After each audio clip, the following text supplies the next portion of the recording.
Welcome to sagacious knowledge system. So first video में हम introduction to economics start कर रहे थे फर्स्ट ईयर का। आज हम differences between micro and macro economics कर रहे हैं। इट्स रियली इंपॉर्टेंट क्वेश्चन 5 और 10 मार्क्स में आ सकता है। चलो स्टार्ट करें। The word micro derive from the Greek word micros means small. The word macro derive from the Greek word macros means large. Micro macro दो भी ग्रीक वर्ड से ही derive किया है। वो ग्रीक वर्ड क्या था? माइक्रोस। माइक्रोस क्या है? स्मॉल। मैक्रो में मैक्रोस, उसका मीनिंग क्या है? लार्ज।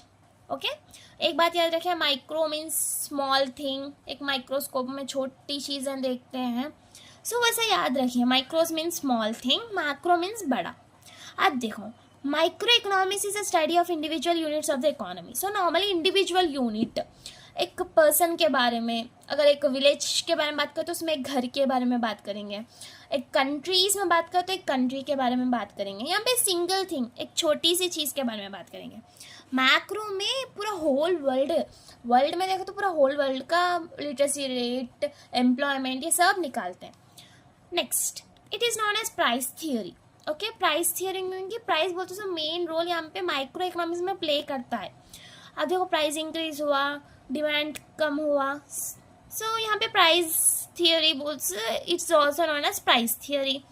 अब मैक्रो इकोनॉमिक्स में इनकम एंड एम्प्लॉयमेंट थियोरी, क्योंकि employment also plays a vital role in macro economics. Okay, macro economics में employment plays a vital role. अब देखो, एम्प्लॉयमेंट की वजह से इनकम, एम्प्लॉयमेंट के लिए इनकम भी ज़रूरत है। ये सब भी होल थिंग। अब एम्प्लॉयमेंट बोलते अपने घर के बारे में नहीं बात करेंगे, वहाँ पे एक पूरा स्टेट के बारे में बात करेंगे, पूरा विलेज के बारे में बात करेंगे। यहाँ पे ये इसके ऊपर डिपेंड हो गया था। अब देखो, it explains price determination in both commodity and factor market. Market में नॉर्मली प्राइस डिटर्मिनेशन होगा यहाँ पे माइक्रो इकोनॉमिक्स में।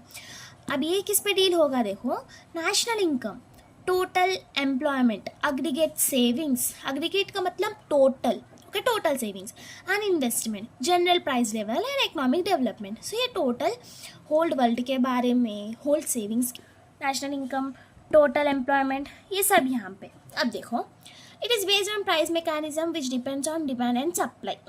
अब यहाँ पे एक बात याद रखना है, देखो, प्राइस जब भी इंक्रीज होता ना, डिमांड कम हो जाता। प्राइस और डिमांड के बीच में इनवर्स रिलेशनशिप रहता, मतलब प्राइस बढ़ेगा तो डिमांड कम होगा। वहाँ पे नेगेटिव रिलेशनशिप। एक एरो प्राइस का ऊपर है, यहाँ पे आपको दिखाती हूँ। अब देखो, यहाँ पे प्राइस बढ़ेगा तो डिमांड कम होगा। ओके, मतलब यहाँ पे एक एरो ऊपर, एक एरो नीचे, एक इनवर्स रिलेशनशिप इन दोनों के बीच में रहता। वैसे ही प्राइस और सप्लाई के बीच में दो पॉजिटिव रिलेशनशिप रहता। नॉर्मली ये प्राइस डिमांड सप्लाई, ये माइक्रो इकोनॉमिक्स में प्राइस डिमांड सप्लाई खाली एक सर्टेन थिंग के बारे में। ये aggregate demand and aggregate supply, क्योंकि aggregate total demand and total supply, total. यहाँ पे एक बात याद रखो, यहाँ पे पूरा लार्ज स्केल में एक चीज़ के बारे में बात करेंगे या स्मॉल स्केल में एक चीज़ के बारे में बात करेंगे। Next, it is based on partial equilibrium analysis which explains the equilibrium of an individual unit. It is based on general equilibrium analysis which explains the simultaneous equilibrium in all the sectors of the economy. Partial equilibrium, ये based on partial equilibrium. Normally individual unit में जो भी equilibrium है, it explains equilibrium of an individual unit. कितना price है, कितना demand है, कितना वो है, पार्शियल इक्विलिब्रियम, ये सब यहाँ पे बात करेंगे। यहाँ पे जनरल इक्विलिब्रियम, जनरल में बात कर देंगे। हम होल थिंग ले लेंगे यहाँ पे। ये यहाँ पे, अब देखो यहाँ पे, it is a static analysis without time limit, it is a dynamic analysis with time limit. Static analysis मतलब वहाँ पे कुछ चेंजेस नहीं लाएंगे और टाइम लिमिट भी वहाँ पे नहीं रहेगा। डायनामिक में मतलब यूनिक थिंग, टेक्नोलॉजी के यूजेस कुछ यहाँ पे होंगे। माइक्रो इकोनॉमिक्स से होल वर्ल्ड के लिए बात करेंगे तो वहाँ पे कुछ टेक्नोलॉजी, कुछ डाटा कलेक्शन में यहाँ पे चेंजेस आएंगे, मगर यहाँ पे कुछ भी चेंजेस नहीं आएंगे। सिंपली आप क्या वर्ड्स याद रखना है, मेन थिंग्स क्या है, सेंटेंस फॉर्मेशन आप कर लीजिए, मेन वर्ड्स मैं दे दूँगी। Static analysis without time limit, dynamic analysis with time limit, partial equilibrium, general equilibrium. यहाँ पे it is based on price demand and supply, यहाँ पे aggregate demand and aggregate supply. अब यहाँ पे प्राइस डिटर्मिनेशन होगा, यहाँ पे नेशनल इनकम, एग्रीगेट सेविंग्स, यहाँ पे ये क्या कहते हैं, प्राइस थियोरी, यहाँ पे इनकम एंड एम्प्लॉयमेंट थियोरी, यहाँ पे इंडिविजुअल यूनिट, यहाँ पे होल थिंग, यहाँ पे स्मॉल, यहाँ पे लार्ज। ओके, मेन पॉइंट्स मिल गया ना, ऐसे याद रखिए। अब देखो यहाँ पे नेक्स्ट टॉपिक पे आएंगे, ये बस यहाँ पे आपको 2 मार्क्स के क्वेश्चंस में आएगा ही है, positive economics and normative economics. So simply words में मैं आपको एक्सप्लेन करूँगी। According to J N. Keynes, paragraph कुछ भी नहीं पढ़ेंगे, देखो सुनो।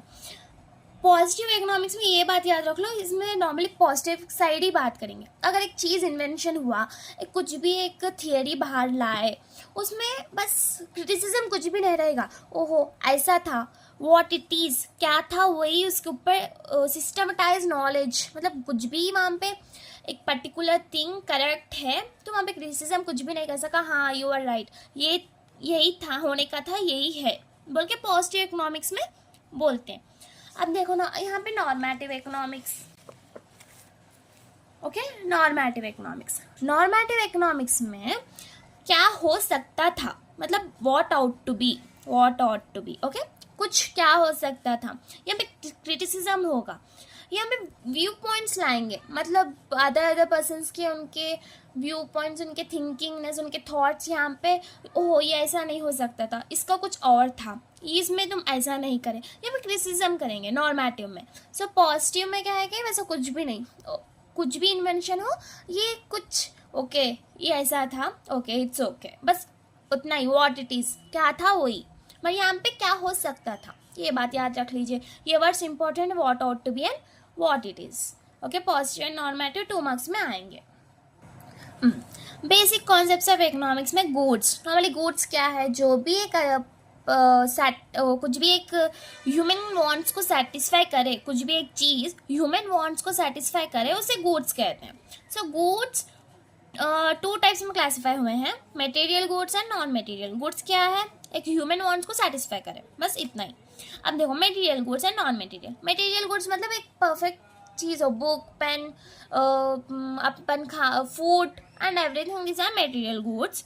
और यहाँ पे नॉन मटेरियल मतलब सर्विसेज सब भी आएंगे। ओके, मटेरियल में क्या है कि एक चीज़ परफेक्ट थिंग है, बुक, पेन, बेंच, ये सब इसके एग्जाम्पल्स। नॉन मटेरियल गुड्स के examples teacher, doctor, lawyer and everything. So यहाँ पे देखो मटेरियल गुड्स में फिर को डिवाइड हुए हैं, free goods and economic goods. इसका डिफरेंसेस हम देखेंगे, डिफरेंसेस रहे तो आपको इजीली समझ में आ जाएगा। Okay, free goods and economic goods. Free goods and nature's gift, normally nature से जो भी आए हैं वो फ्री गुड्स हैं। Economic goods and man made. Free goods में देखो जैसे कि ऑक्सीजन, ट्रीज है, कुछ भी ट्रीज है तो अब ओके इकोनॉमिक गुड है वो। ऑक्सीजन, वाटर, ये सब नेचर्स का गिफ्ट है। So free goods, so their supply is abundant, so supply बहुत ज़्यादा रहता। ओके, यहाँ पे supply is always less than the demand, demand कितना है उतना सप्लाई रहता ही नहीं। They do not have price, इसको प्राइस नहीं रहता। सो अब ऑक्सीजन को प्राइस दे रहे हैं नहीं ना। ओके, आई थिंक फ्यूचर में वो भी दिन आएगा ऑक्सीजन को प्राइस दे। So these goods have price, so economic goods को प्राइस रहता। So there is no cost of production, इसमें प्रोडक्शन करने में कुछ भी कॉस्ट लग रहा है। कॉस्ट ऑफ प्रोडक्शन का मतलब जो भी प्रोडक्शन कर रहे हैं उसको कॉस्ट लग रहा, कुछ प्राइस से लग रहा है। यहाँ पे फ्री गुड्स को लगता ही नहीं, इकोनॉमिक गुड्स को लग रहा। इंडस्ट्रीज में जो भी गुड्स मैन मेड है उसे प्राइस यहाँ पे it has cost of production. They have value in use and do not have value in exchange. So upon use कर रहे तो उसको वैल्यू रहता, मगर एक्सचेंज करते टाइम पर उसको वैल्यू नहीं रहता। यहाँ पे यूज़ करे तो भी वैल्यू रहता, एक्सचेंज करे तो भी वैल्यू रहता। ओके, यहाँ पे पूरा पैसों का कमाल। There values are not included in national income. So इसका वैल्यू एक गुड्स में जो भी है इसका वैल्यू असल नेशनल इनकम में इंक्लूड ही नहीं करते। इकोनॉमिक गुड्स में नेशनल इनकम में इसका वैल्यू इंक्लूड करते हैं। So normally free goods are nature gift. Okay, फिर उसमें आप एग्जाम्पल ऑक्सीजन का ही लीजिए, लैंड भी नहीं ले सकते, कुछ भी नहीं ले सकते, oxygen is the best example. Economic goods में जो भी मैन मेड है, इंडस्ट्रीज में जो भी प्रोड्यूस कर रहे हैं, ये सभी इकोनॉमिक गुड्स में आ जाएंगे। सो ये वीडियो था। सो नेक्स्ट वीडियो में हम आगे का चैप्टर कंप्लीट कर देंगे। सो नेक्स्ट वीडियो में चैप्टर कंप्लीट कर दूंगी इंपॉर्टेंट थिंग्स। ये भी 5 मार्क्स को आप आ सकता है ये क्वेश्चन, 5 मार्क्स में आएगा ये question. So it's important. Micro macro वो भी इम्पॉर्टेंट है। सो 2 मार्क्स में मैं आपको एक बुक में दूंगी, 2 मार्क्स में क्या है, 5 मार्क्स में क्या है, 10 मार्क्स में आ गया। So thanks for watching this video. Please share this video with your friends and subscribe to my channel and place your support. Thanks for watching.